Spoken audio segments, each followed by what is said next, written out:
Hello, beautiful people, and welcome back to Unlearn with Bianca. If you're new here, then welcome. On this podcast, we explore all things self-healing, health, personal growth, the mind-body connection, relationships, and more. Hey guys, today I'm very excited to have Jessie with me, founder and CEO of Dewdrops Postpartum, a proud writer, maternal mental health and suicide prevention advocate, and a certified Matrescence facilitator. Jessie has a passion for holding a safe space for others to be real in their experiences and brings a human-centered approach to supporting families through postpartum and parenthood, changing the narrative around perinatal mental health and societal approach to perinatal well-being. This conversation is going to be really beneficial and relevant not only for new mothers, but also for anyone else supporting someone through the postnatal journey or actually any major life transition. So welcome, Jessie. Hello. Hi. Cool to be here. Thanks for having me. It's lovely to connect. So please just take a bit of time to introduce yourself and share with the listeners what you do at Dewdrops. Cool. Hello, everyone. So I suppose let's go wind it back a bit to how I got here. I have been a big feeler of a human since I was very small. And stories from my family that knew me as a kid, I was a real sensitive little sausage. And so I spent those early years of mine pretty anxious. And in my teenage years, those turned into depressive thoughts and depressive episodes. And adolescence was a bit of a ride. It was the 90s. We didn't talk about how we felt back then. It was, you'll be fine, stop being dramatic. Like there was no major traumatic events in my childhood or anything. I was just kind of like wired this way. I was different to the people around me. And so when I was 17, I fell into a pretty deep hole and I attempted suicide. And after that, I was really embarrassed because the world knew what I was dealing with. I had to return to school and spend a few days in hospital. But from there on out, like the referrals and like noticing that something deeper was going on for me became apparent. And it was really cool because it was a pivotal point that I got help. And it was a really hard and long journey of recovery, like years after that, actually getting to understand and learn my brain and how it worked. And but I lived very ashamed. We didn't talk about it much further, like I could feel my family and people around me walking on eggshells, afraid to leave me alone. And we just didn't talk about it. We kind of swept it under the rug. I got the help that I needed, but just kind of carried on. And then so I remember in 2013, I remember reading in the media that it was like, I knew it was a taboo topic, but it was illegal to use the word suicide in the media.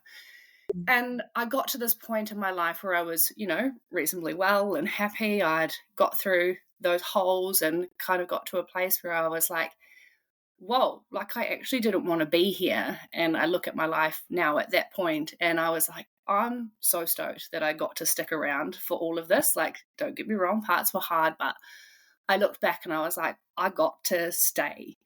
And I started to speak about it.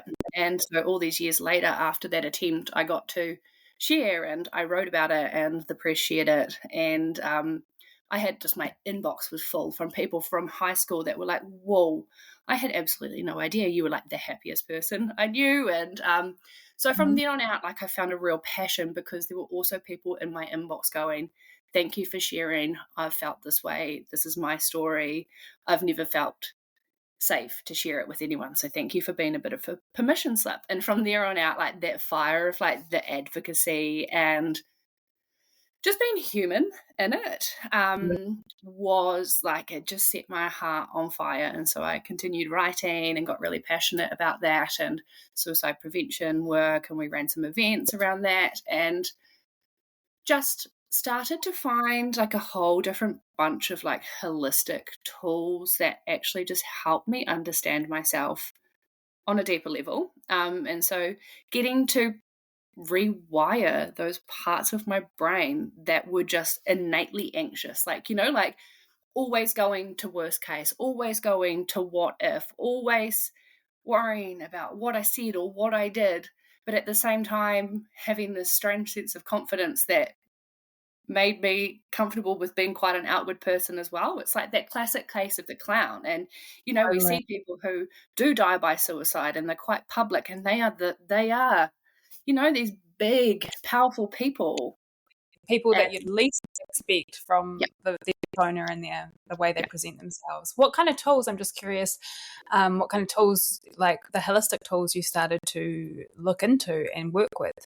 So I did a bit of NLP, Oh, yeah. just coaching and therapy as well, actually just having someone to talk to. I got referred to a child psychiatrist in high school, Mm. but when you're 16, 17 in the thick of it, you don't really have the awareness and understanding. People were telling you these things and you just kind of like, just help me feel better.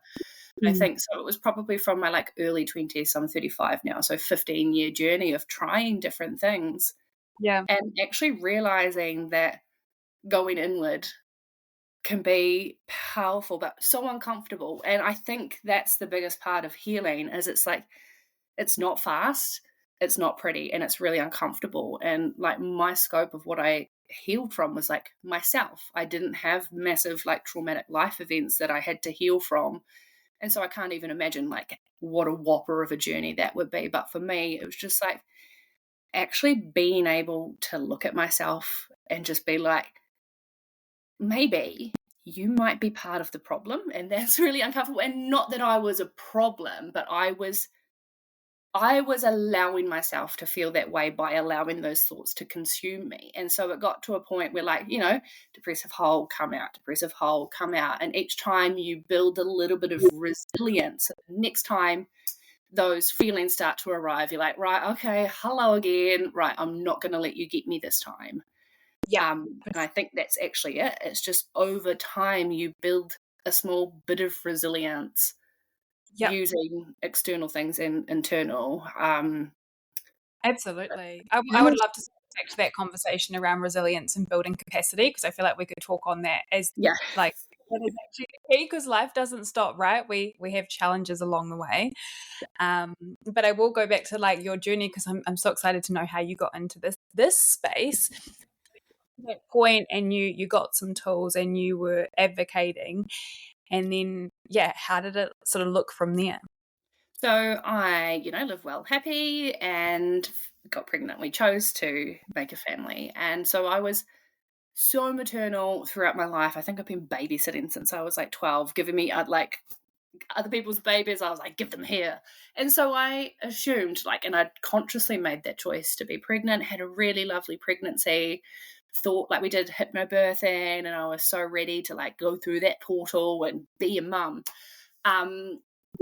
And I knew that my like prior mental health stuff would probably challenge me, but I went in like being like, right, cool. I've got this tool belt. I've got all the things. Like I know myself. I'll be able to navigate it when it does come up. Mm-hmm. But there's so many different like factors. So birth, it was lovely, but there were complications, and so I lost a bit of blood. So from there on out, it was like the physical recovery from that. A lack of a village, so we didn't have family here showing up for us, and the ride that is Matrescence, so we can elaborate on that. But I went through my early postpartum thinking I was doing so much wrong because of the ways that I was feeling. Like there was so much like self-criticism and judgment and comparison and looking what other people were doing, and not like I trusted myself completely. Like I trusted my decisions, and then postpartum came and I questioned everything.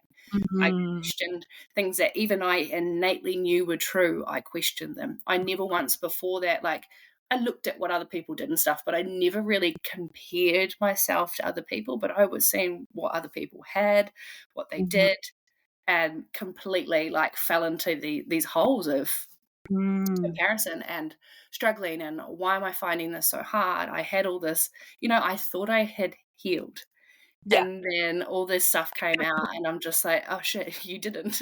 um, and then since, people tell you that children are your greatest teachers, and it can be really uncomfortable. And I went in with that real, like, holistic, like, grounded awareness of that, and it still messed me up.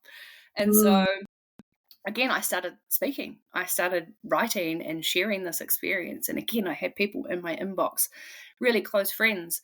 And talking about how, they talked about wanting to hurt their baby. And, I considered throwing my baby down a set of stairs, and I've never ever told anyone that. And these thoughts, like, they're quite serious, but we can't tell people because they're quite massive at the time, like that's a scary thing to be able to tell someone for the fear of what could happen to you or your baby if baby could get taken away from you. But in reality, these thoughts and experiences are really, really common for so many new mums. Mm-hmm. And so this was 4.5 years ago. And so even then, this was still quite fresh to talk about. Whereas you flip forward like 4 years now, and like this is, you jump on Instagram and this is a common conversation about how hard parenthood is. Mm-hmm.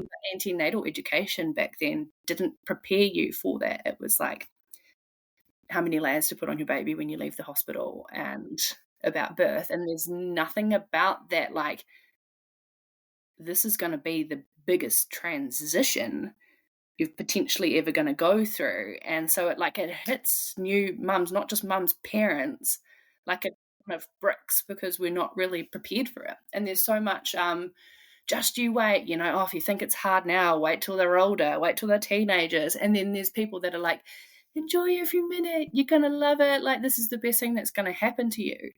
And you're sitting there like alone, feeling lonely, but you're not never alone because there's always a little person with you, like in the middle of both of those, being like, well, I'm not enjoying every minute, and I like it's, and you're kind of in the middle of these two, feeling like, well, I'm not here and I'm not there, what am I doing wrong? And it's like both of those things are true, and Completely. you can love and hate something at the same time. And it's hard because, you, especially people too that have been on like IVF journeys and see like they do this and they're like, I've long years, why am I not enjoying it? It's like, and I think the basis of it is our society doesn't support us to be able to enjoy it.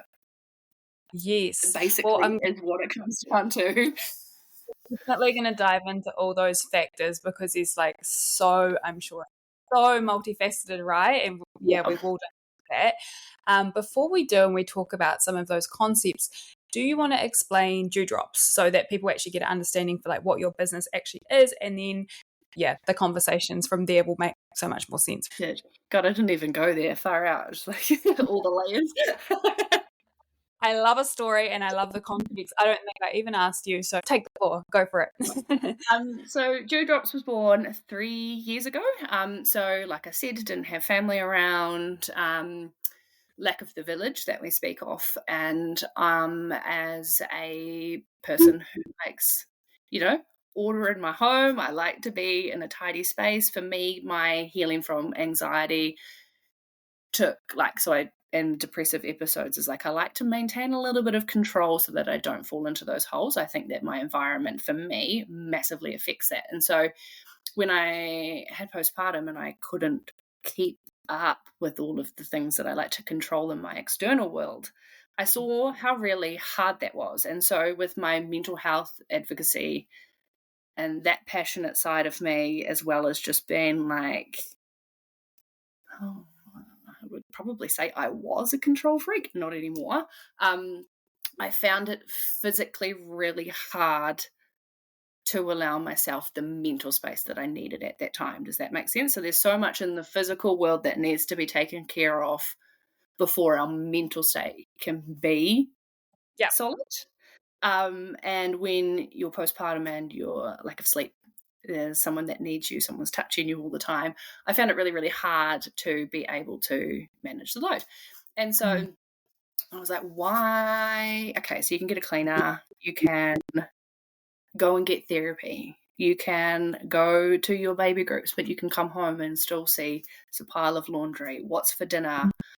And so I saw a real gap in parent support in the home, like so holistic, holding all of you. So it's not just a cleaner. It's like we're folding. So basically we do housework, food prep, baby care, organising, errand support. A lot of it is, mostly food prep, so postpartum preparation, helping people fill the fridge and freezer. We start a session, so we arrive and we say, have you eaten? Have you had a shower? And a lot of the time they haven't. And it's that simple thing of just like someone showing up for you is massive. And so I was like, okay, why isn't this a thing? And so I was like, let's make it a thing. And I just had this little idea, and I trialed it with some friends who had just had their second baby, and I just went home that night and I was like, I've got to do this in the world. And I always knew my mental health advocacy was my path. Like I was like, there's something here for me. And then the moment I thought of Dewdrops, I was like, this is it. And so came up with the name. So the name Dewdrops is the nickname that my granddad gave me when I was under a year old. So when I said I was a sensitive baby, I was a sensitive baby. I was always crying. And so I would always have tears, and they looked like a dewdrop on my cheek. So he gave me the nickname Dewdrop. It's so funny. I was actually wondering that. So I wonder where she got the name from. So that makes a lot of sense. Yeah, and when I was thinking for a name for the business and the service, I was like, oh, that first came to mind, and I was like, you can't use that. It's too personal. And the more I thought about it, I was like, no, this is your path. Like, this is where you're supposed to be. Like, this is part of it. You have to use it. And so I don't talk about that part often, but when I think about that, it's pretty cool. So there's more to it than just being a name. It's like, it is like from the very earliest of my days, like part of me. So it's real cool. Special. Yeah. And so, started the business and saw a real massive response. Like, everyone's like, this is amazing. Why is this not a thing? And become fully booked out. And then within a year and a half, I had my next team member on board. And at the moment, there's 4 of us working in the homes, and we're fully booked every month. And it's organic. Like, this is just me with my passion project that's turned into something that I can't even comprehend. When I actually had the vision of it, I knew it would be something bigger than I ever thought it could have been. And I always, from the start, used the term we, because it's not about me. It's about we as a society, and the dreams that I was like, one day this is going to be a team, and we're going to be around the country doing this. And I can really, that's the next steps is, so it's really cool for it to have got here. And it's just so simple. Well, when I first saw your page it must have been on Instagram, and it probably was around the time you started actually, and I also knew that she's going to take off, because not only could I see that it was a great idea, but it is very on par with the need that I think a lot of people, postpartum of course, but support and community and taking the burden off. I was like, oh my gosh, again, when I saw your stuff, I was like, that's amazing. I have no doubt that you'll be national soon. Very cool. So let's talk about some of these ideas around supporting people postpartum, some of the challenges you face that you now can support other people with. So you said this term as matrescence, is it hard to say it correctly? The emotional, physical, hormonal and psychological shift into motherhood. Let's talk about it. So what do you think gets overlooked in this journey? Do you think that mothers stepping into motherhood even have an idea of this concept? A lot don't. Like I said, antenatal education focuses a lot on baby, and babies are important, right? But if our parents aren't okay, then our babies aren't okay. Our baby's nervous systems are formed based on the mother's nervous system when they grow you, and that of your grandmother. It is insane, that innate connection, and we've become so sterile in that of just everything's medical, and yes, medicine has its place, but it's a lot of it is around you'll have this baby and this is what to put on them, and nothing about that emotional. It's a rite of passage. And in other countries it's a rite of passage, but just here it's just go to Plunket, your midwife leaves you after 6 weeks, and then you've got occasional Plunket checkups. It's there's not enough wraparound for the transition that you are going through. It's Mhm. wild. And so matrescence is becoming significantly more common, like commonly talked about now. And like, social media is amazing for that because it's making that grow. And so the term, it's comparable to adolescence. So it's the motherhood transition of adolescence. And if you think about that time, most people remember it. Most people did it. Like, there are aspects of it that are like, if you think back, you're like, probably wouldn't do that again. And so you're doing that alongside like this little human, like being dependent on you to stay alive. Like, that's a lot of pressure on your mind. And they talk about baby brain, and it's a Real. thing. Like, it's a real thing. Like, you are being reshaped. And like, I know that sounds a bit woo, but it's like there's something about them that just does come to reshape you. Your brain is rewiring aspects that like you could never even fathom.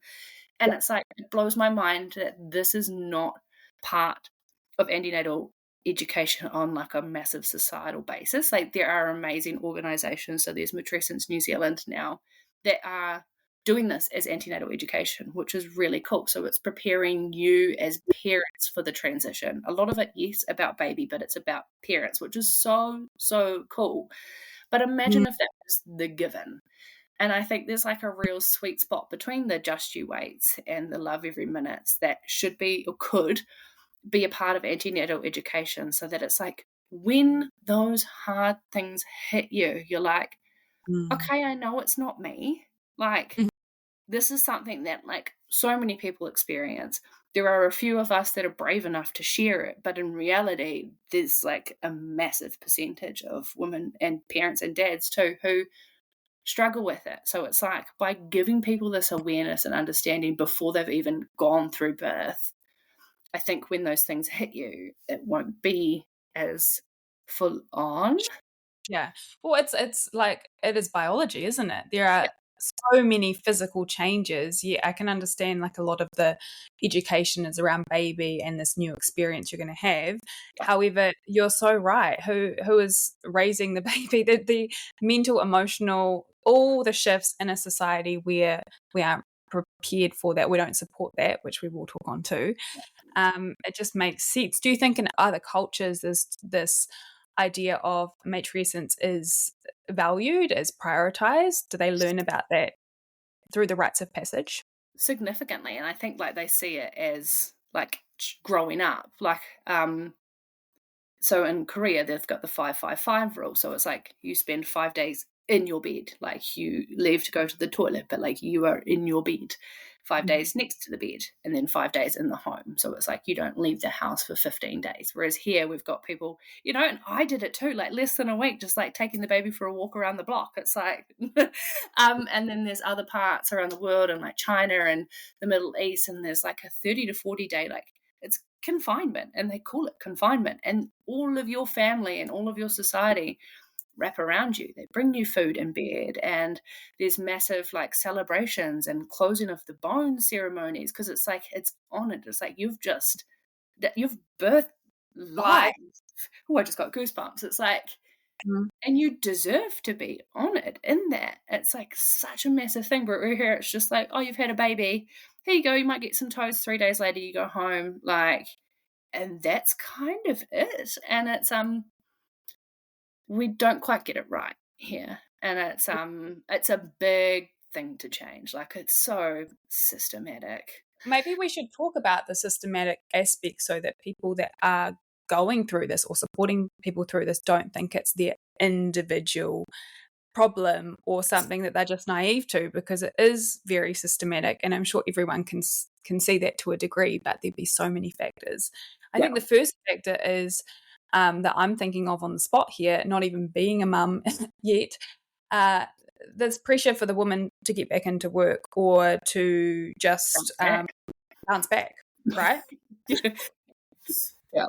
Like, that is definitely a pressure that I've heard many women feel, not only physically, but the financial pressure to get back into earning money again and being back on the clock. Yeah. Well, because we live in like a modern day and age, obviously the cost of living is out the gate, that financially we need to be able to get an income to support our babies to, eat. But there's like, we are a generation of women and parents that can do it all, like, and women have amazing careers and we can do it all and we're successful and we can like work life, all of it, we can have it. But we're not really supposed to do it all in that time period. And not at once. And when we rush, and so I learned that the hard way. It's like I didn't try to bounce back. It wasn't body related. I think I was just trying to find me in this new me. I tried to find this old me, and she wasn't anywhere to be found. And I went back to hospitality work at 6 months postpartum, and I looked back and I was just like, I was so lost and in the middle of the transition that I just thought, like, if I return to work, I can go and speak to adults again and feel a bit like me. And in hindsight, like, I can't think of anything like more detrimental to you or like mental well-being, because I didn't need to do it for financial reasons. I did it for like internal reasons. And so that was a massive part of my postpartum, is that I was searching so hard for me, that old me, when actually I could have really leaned into this new me. And I tried to resist her because it Yes. was hard and it was uncomfortable.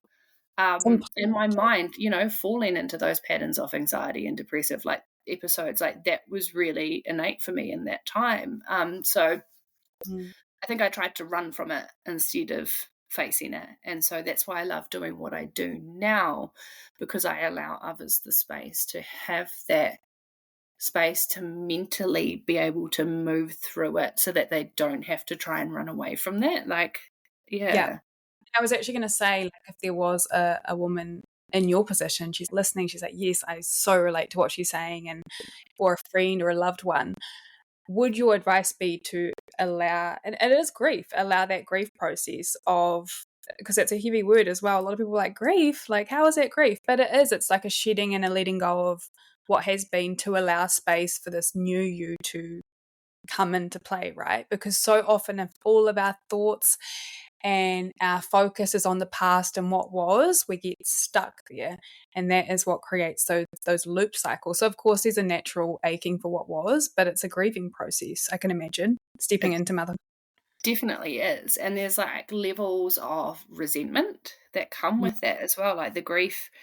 And like almost there's a really, really common thing. And again, this does not make you a bad mother, but there's regret. And like I said, it's like people that have longed for this and they're like, what have I done? Because you think about it, you're like, I want to have a baby, but you kind of almost don't think about like the permanence of it. It's like, okay, cool, I've got a baby, but it's like that baby doesn't ever, they don't just disappear. It's like that is full time for the rest of forever for you. So it's like, it's that regret, wheat bag, that regret is actually really common. Well, it's not necessarily regret, it's like that reflection of like, oh shit, like this is That's for life. like, oh wow, I wanted this, but now I'm not sure I want it. But you do at the same time. You can't think of anything worse than like not being the mother to your baby. But at the same time, that like it's the responsibility and then probably the pressure that is going to be with you, which must take a while to really wrap your head around. Yeah. But also at the same time, like loving it. It's I think that's the hardest part, is the like juxtaposition between the two, like of loving it and finding it really hard. It's and I think that's like pivotal in that antenatal education, is like just telling people, it's like, you know what, you actually might not love it all, and that's okay. Yeah. Absolutely. And people with the permission, because I think actually the other thing, well, there's so many factors around the way we deal with transitions in general, is comparison.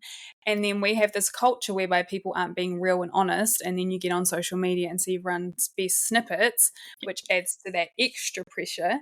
So what are some of the other factors you find as to why we don't value this transition?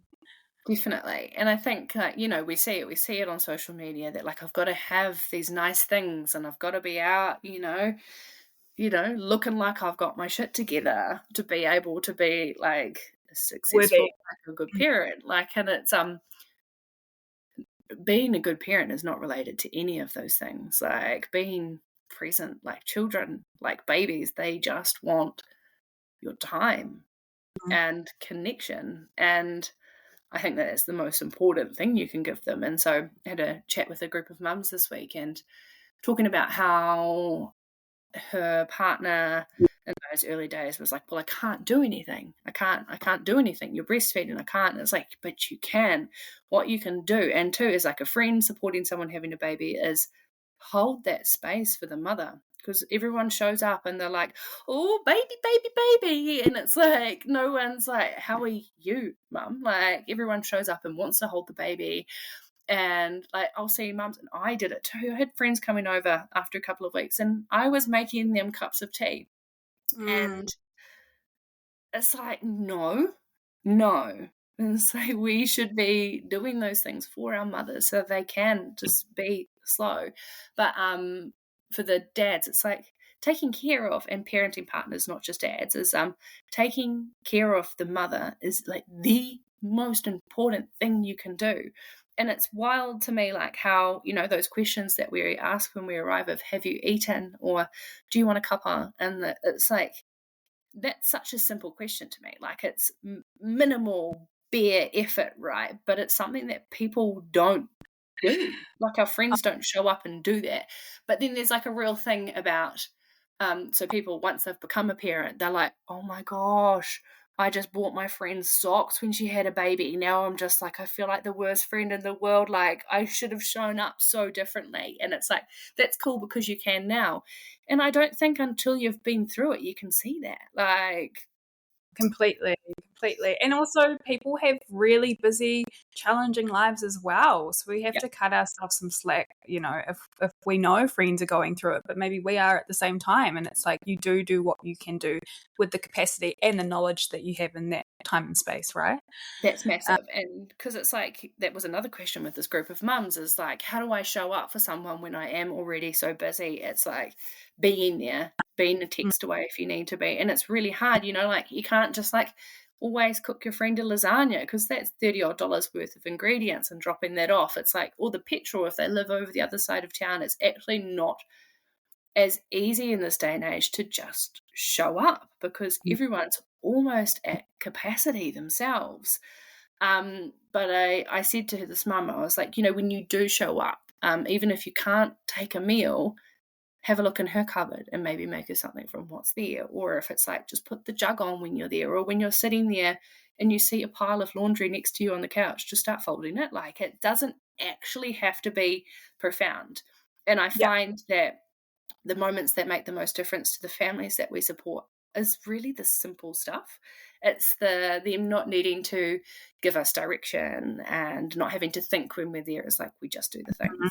And so I think that's the biggest success of Dewdrops, is like, we run on initiative and intuition, and we live in a society that those things are kind of like dwindling off. And when we don't have the majority of people showing up for us in those ways, when one person comes and does it, you're like, it's life-changing stuff. Yeah, and it's so simple.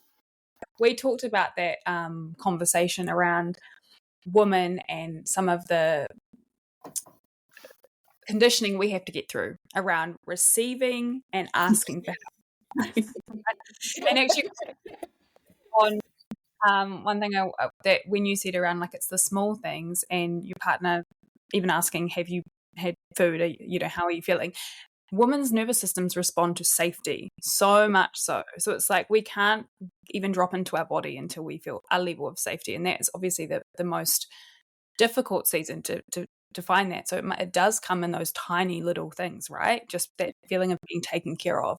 But back to the conditioning of receiving and asking, what I found really fascinating and so true is that your service makes that a bit easier because it's a business. They are literally paying for support and getting it back, and that takes that burden off. Oh, well, I feel like I can't. Who can I ask for help? You know, everyone's busy.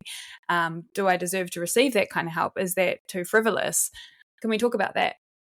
Did you notice how much I laughed when you brought Yes. that up? Because like that again, that was a massive part of me doing this because I was such a fathead in Mm, my postpartum. Like I said, we didn't have a massive village, but the people that did show up, like I had one friend, she's like, "I'll do it," and I was like, "No, no, no, it's fine." And then they leave, and you're like, "I'm not fine." Um, and so it's a real common thing that it is so hard to ask for help, and it's not until we're often drowning that we will put our hand up and be like, could someone, like, maybe only if it's okay though, not to be a burden. And so it's really hard to first of all ask for help and then receive it, and there's definitely something easier about it being a financial like transaction. It's a service, you've hired us to be there. That doesn't take away that it is uncomfortable still a lot of the time, and it's often second third time mums that and parents that are like, I'm not overly comfortable with it, but I also know I need to, so I will. um yeah. and you walk in, and on that first session, there's like, they're like, "Oh, maybe if you could," but again, like, not if it's not a bother. And then you show up like subsequent sessions, and they're just like, "I'm going to go to bed. There's a list on the couch." Like, and they're Yeah. awesome. Yeah. It's really, really cool. It's so fun. Like, I really enjoy that aspect of it, and I think like the human approach and like being real about my story and why I created this business is massive in that, because it's like, girlfriend, I get it. Like Yeah. trust me, I know it's really hard, but please, like, go sit your ass down, like, and rest, because and I think that that's important. And I don't have a village, and I don't have, Mm, so it's like, I'm not just like, yeah, it's hard. I'm like, it is hard, let me yeah. help you. Which is, it's cool. I'm really passionate about that. Cool to see like women soften and be able to receive that support. At the start, it might be like, oh, don't look at the house, it's messy, all those things we unconsciously do so often when people come into our space, and that pushback. It must be really rewarding to just see people be supported on that level. It's really, really, I really actually, I love that. And like you said, people saying sorry, like the amount of times people be like, sorry about the house, or sorry about this. It's like, stop apologizing. You've actually got nothing to be sorry for. Like, this is your home, you live in it. But you don't be sorry. And I think there's something about us being like, somewhat strangers, even if we're with someone for 12 weeks and we become not strangers. It's like, they might not see us again after that. And so there's something a bit more comfortable about like knowing that it's not your friends or your family, like seeing those messy parts of you. Yeah. But I think like the messier the better. And the homes that I show up in that don't apologize are like the ones that are the most chaotic. And I kind of love it. They're just kind of like, this is how we are. And we've just like let go into that. And I think the art of letting go was a massive lesson Mm, that I experienced. And it's like, it's hard to. It's hard to, yeah. you also need to learn like a level of letting go so you can actually have that time with yourself and your children. Like, the stuff doesn't matter so much, but there's also a line where the stuff does matter if it does begin to negatively impact your mind state. So there's like a real balance Yeah. between the two. Pick your It's battles. pick your battles. And I think letting go in general, I actually recorded a podcast on it this morning, funnily enough. I think it's about knowing where your energy is most useful, isn't it? Like Yeah, redirecting your focus. How much energy and time are we going to spend hyper fixated, which just again drives that stress. So I guess that comes back to pick your battles as well. that's That it. whole, yeah, Make sure yeah, you're like, it doesn't really matter if your bathroom's messy, but if you're fed and your kids are safe and fed as well, like, that's actually the most important thing. But there does become a line where, the messy bathroom mm, affects your mental state, and then you're not your best at your running at your best ability. And it's we are a generation of women that do like to, like, have it all mm, together, and we like the house to be tidy, and we know the correlations between that and the mind and body. um but that's where the systematic and the lack of support comes in. It's like, we are parenting in a society that's not designed to hold us for what we are going through. yeah. And it's not just as easy as getting a cleaner or, outsourcing. It's like, there's financial aspects of that, but it's often just another job to do. So I'm going to ask, rather than pinpointing any more negatives and what's not working, in an ideal world, in a dream world, what would the transition into motherhood look like in terms of systemically and societally? What else would change? So we've got women releasing some pressure on themselves, Yep. being more honest. I'm assuming more support from, or people knowing how to support in the wider system. Anything else? So definitely like the antenatal education, focusing on how like that wraparound, and it's like often you've got to be on the edge of that cliff or in the ambulance until you can get help here. Like there's mothers and babies and they've only got like a limited number of beds, and unless you are threatening suicide or attempting, you don't get in there.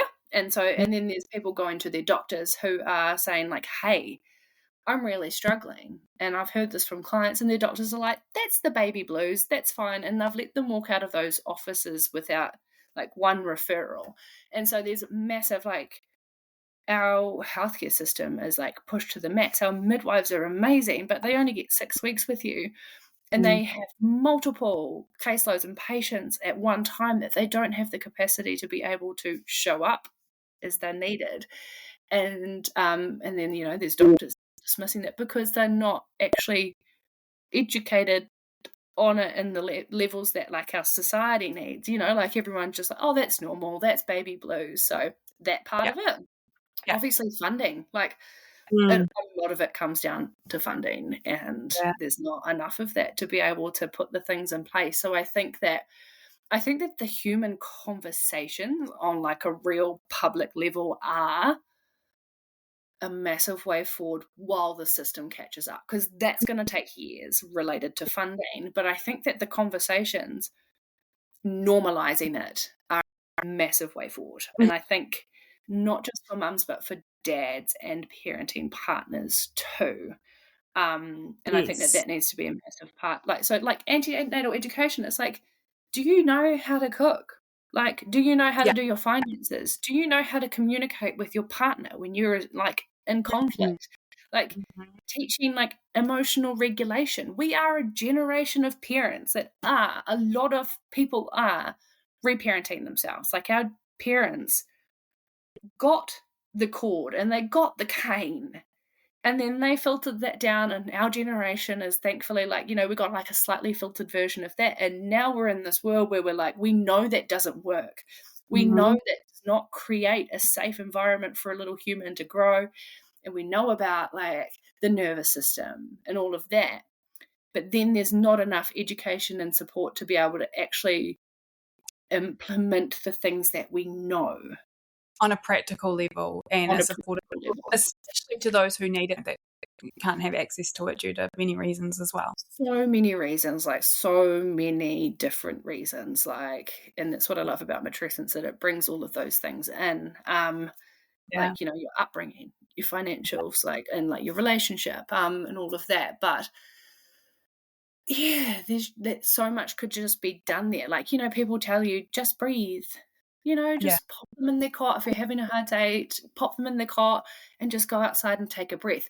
But no one's actually telling you that mind-body connection about how one massive ass belly breath can make an actual physical difference to you. And like, just breathe. I had to really, really learn actually how to do a nervous system resetting breath.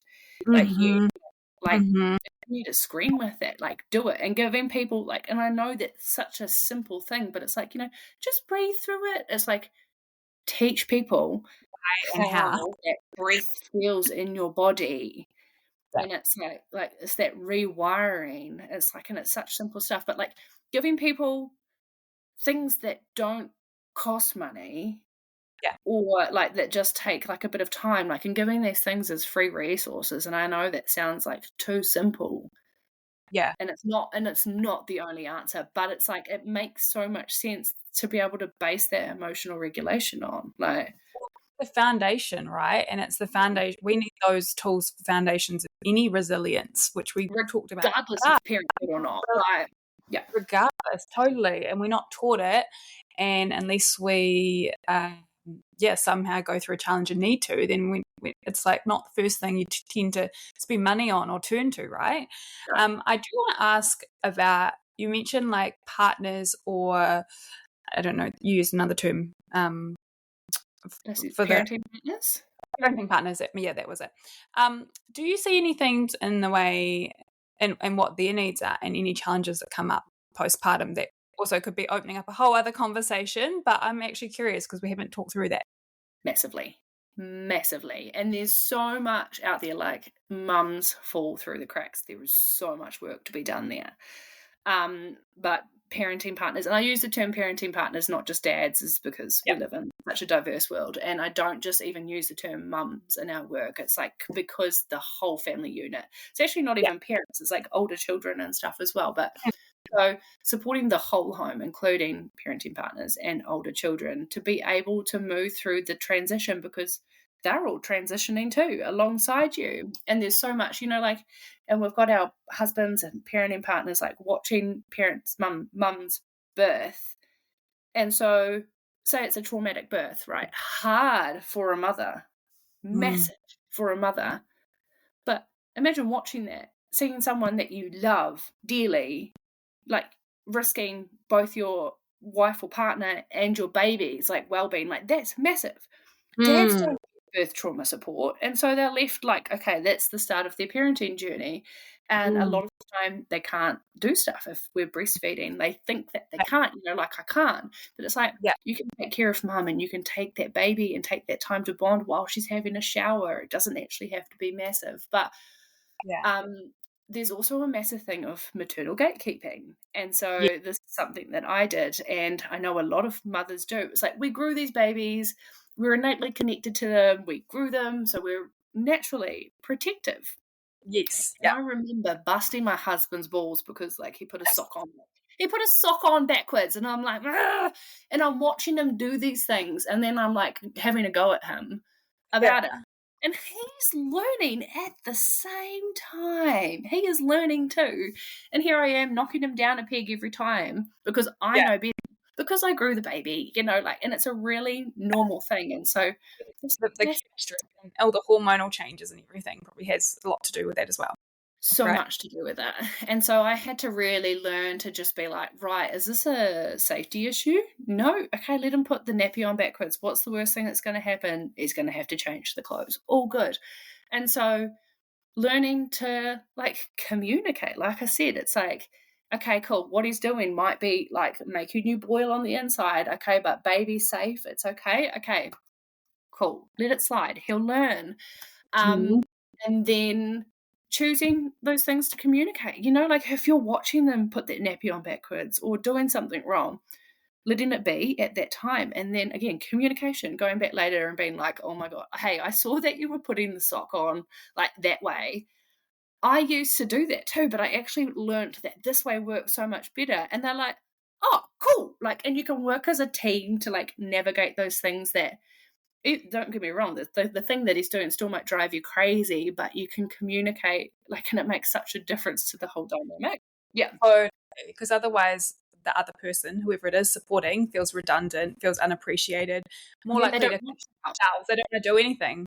And then it's that loop of like resentment, right? They're not helping me, but I'm not letting them help me. So and I think the conversation extends wider just to what we need to learn as women as in general. Like I had this conversation with Libby Miller about communication between the sexes, and it's something I identified in myself that was a massive like slap in the face when I realized I'd also been doing some of those similar things in the way I was communicating with especially the men in my life. So I think we need to take onus of that as females. Definitely. I have learned that one the hard way as well. And again, we're strong, we're opinionated, but it can be to our detriment. And learning to communicate those things with softness. But looking after dads and parenting partners is actually one of my favorite aspects of this work. And so my husband held me so beautifully, and then he had no one holding him. And so it's like, that's really common. And so, these dads, they're often like financially supporting the house. So they've got that pressure, and then they come home and then they've got to do bath time, bedtime. A lot Yeah. of them do, don't get me wrong. There are some that just come home and game and stuff like that. But, you know, like, even then, that's another story. But, like, these really, like, present parenting partners, it's like looking after them. And so, like, you know, they come in home and they don't have to worry about, like, what's for dinner. They go to work, and I love the messages that it's like, he feels safe to go to work because he knows that, like, someone's coming to take care of you. And he comes Yeah. home and it's like his wife's happy, her nervous system's calm, like, and they can just, like, don't have to worry about what's for dinner, and they can just play with their children. And it's like, it makes such a difference for them. And we've had families where, like, the first session, the dad's been like, what is this? Do we really need it? And she's like, just trust me, like, just pay for it. And they'll be like, oh, okay, well, it's a bit of money. I'm not sure. And then they'll come home that first session, they'll be like, worth every cent, get her back every week. Like, it's really, really common. And it's one of my favorite parts. I can so see that dynamic and how that would shift. And you know, the initial skepticism of like, why would we be paying for something more that can be done? But again, people don't give that back to themselves and think about the space that it will create, right? Literally buying yourself the gift of time. And And, presence. like, even without children, like, time is so fleeting. There's not enough in a day. And then the more children you add into that mix, there's less time. So it's like the gift of time. It's so invaluable. And I wish that we didn't have to charge for this. Like, I wish that there was funding and subsidies and all of that to be able to make this like a given. And that is the dream and the vision moving forward. But I wish that we didn't. But also, it's so invaluable. And we've had people say, you know, that they've been gifted it and they're like, we couldn't personally fund that, but the price that it is, they're like, it is invaluable, which is this really special testament to what we do. Yeah, I think that's beautiful. And I think you're right. Like, in an ideal world, and hopefully in the future, it will be funded. But I think, like we sort of went back to, even if it's a transaction, that might make some people feel better about the whole process as well. So it's probably see both sides. You said something earlier that I just want to circle back to around children being our biggest teachers. People may have heard this phrase before, but what advice would you give to parents to open up to this idea that children can teach them, and how we can learn through our children and reparenting ourselves as well along the way? There's a few different answers to that, I think. I think a lot of it comes down to obviously being supported to be able to have the capacity to be able to be present. But there's something about our children, and, you know, we see often it's like they choose us, and there's lots of different contributing factors, but it's like there's something about them that comes to push the buttons that you don't always want to be pushed. And for me, it was letting go. And so my little boy was in and out of hospital a bit. He was quite sick, and I'd try to, like, get one step forward and then he'd get sick again, and one step forward and he'd get sick again. And every time I started to feel like resentment and frustrated, not at him, but at the situation. And then eventually I was like, okay, cool, we're sick again. Awesome, we get a day at home. Like, which shifted my energy about it. Like, don't get me wrong, it was still just like, oh, I've got to reschedule everything, like, physically frustrating. But I didn't feel that in my body, and I got less stuck on that. And there's just something, like, you know, you'll know it in your world. It's like just staying stuck in that loop, and you've got to consciously make the choice to reshift something in your mind. And a lot of it's mental. There's so many different physical things that these babies will bring to us, but a lot of it is how we The choices. perceive, move through it. And a lot of that comes down to having the emotional intelligence and awareness to be able to see that.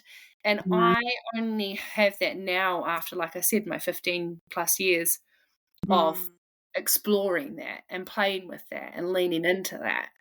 And so really cool for us parents who do have that emotional intelligence awareness to be able to see through that lens. A lot of people don't. So that's where, like, I would suggest supporting yourself with a tool or modality or a support person or therapist that works for you, to be able to navigate that. And there are some, if anyone wants them, I've got some resources for like some funded parent specific.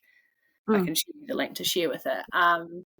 Therapy, but it's like there's actually not an answer for everyone. And again, there's so many, like if you've had a hard childhood, if you've had abuse, if you've got like, traumatic birth, it's like all of that will impact how you experience these lessons that they teach you. Like, and unless you've worked on a lot of those layers, that top one won't just like disappear. Yeah. And it's never too late to start looking at yourself and looking at your own triggers. We all have triggers, of course, but the ones that repetitively come up every single day, the same situations, the same shit that comes up. It's never too late to start asking the questions of, where is this coming from?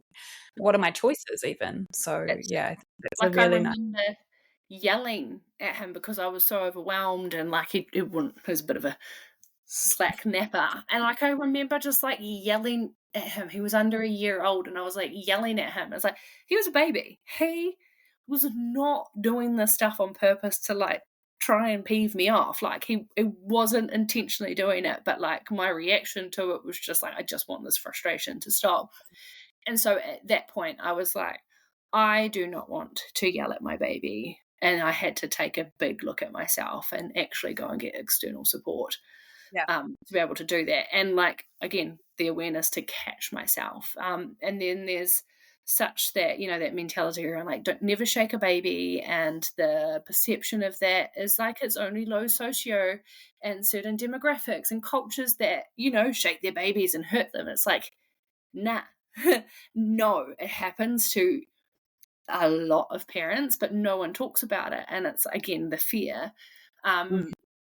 But catching yourself in those moments and pulling yourself back is massive. And I think even just having this conversation to know that I'm sure everyone has their triggers and everyone's going to go through those moments of having those opportunities. So I think it's really healthy that this gets talked about. It's just those conversations and just normalizing all of it. But again, conversations, normalizing all of it, but actually giving people the things that are going to work for them. Like, and I really love, like, there are lots of different modalities and coaches and things out there now to be able to access, and like lots of group programs that are a bit more affordable and stuff like that. But it's also really hard to reach out to get the help, the logistics of actually making it happen. So I think systematically just trying to implement more accessible options for everybody. Do people on your team that teach these tools